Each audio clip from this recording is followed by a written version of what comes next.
The presidents of Rwanda and the Democratic Republic of Congo have signed what the White House is calling a historic peace deal. The agreement, finalized in Washington, seeks to end more than 3 decades of conflict in eastern Congo and lay the groundwork for closer economic ties between the two neighbors. US President Donald Trump hosted the ceremony and praised the leaders for their compromises. However, back in the DRC, the fighting continues and the uncertainty remains. Let's get more on this development. I'm now joined by Dr. Edgar Githua, International Relations and Diplomacy Analyst. He's here in our studios in Nairobi. Dr. Githua, welcome to Africa Live. Thank you for joining us today. So what assurances do we have, really, that the signing of the peace deals by Rwanda and the DRC will translate to real change in the east of DRC? Okay, thank you for your question. I think for the first time, having a guarantor and a backer like the US in this peace deal could actually have lots of, possibilities for success, because peace agreements fail when they don't have a strong guarantor.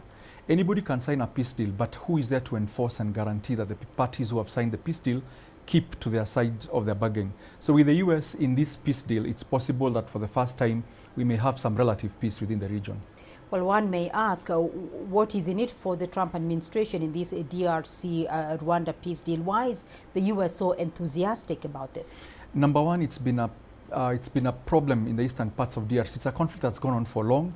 So Trump, definitely, the US sees, using soft power, sees an opportunity for it, to extend its foreign policy in the region. We can't discount the fact that DRC, which is full of minerals, the US can get a foothold in that part of the world, seeing that for the longest time, the US has been losing ground to China and Russia within Africa. So this is a chance for the US to reinvent itself and get back into the region. There are other sideline peace deals also ongoing for the DRC-Rwanda deal. Where does this leave, though, the Washington peace deal? The Washington peace deal at least calms the biggest protagonists, that is Rwanda and DRC.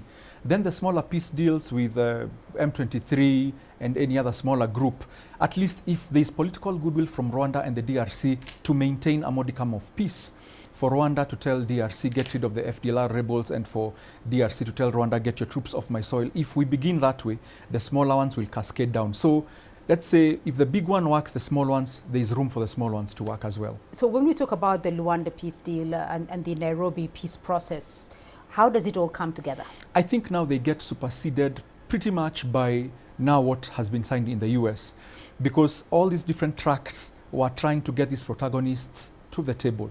Now that the US has managed to convince them to come to the table, it means the East Africa, the Nairobi process, the Rwanda process, it means they can accelerate. These ones now are going to operationalize the modalities of what needs to get done, which troops need to get withdrawn, which rebels need to get dealt with.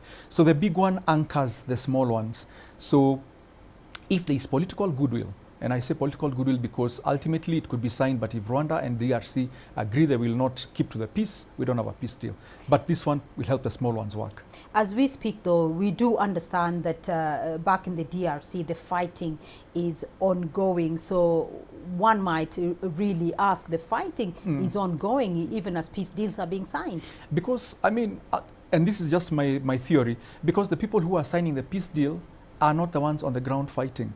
Down on the ground, it's M23. So they still have their grievances. Remember, they are fighting. There is infighting among themselves.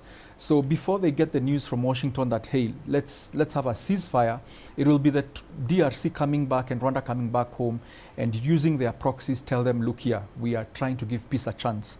So it will not stop anytime soon, because signing the agreement does not stop what is happening on the ground. The discrimination, the pilfering, the mineral wars, that doesn't stop overnight. But this gives it a platform from which the peace can cascade downwards. Finally, and very briefly, does this give them, the parties involved, does it give them room, though, to be involved in the peace deal?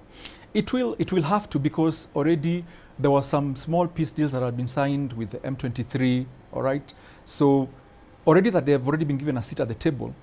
Now that there's a bigger peace deal that can anchor and give them some security, if their demands are met, then there's a chance for peace. The key thing I keep repeating, political goodwill between Rwanda and DRC. If Tshisekedi and President Kagame can agree to just have a ceasefire, it will cascade downwards. It's easier to work towards now getting the smaller parties in the conflict to have a ceasefire.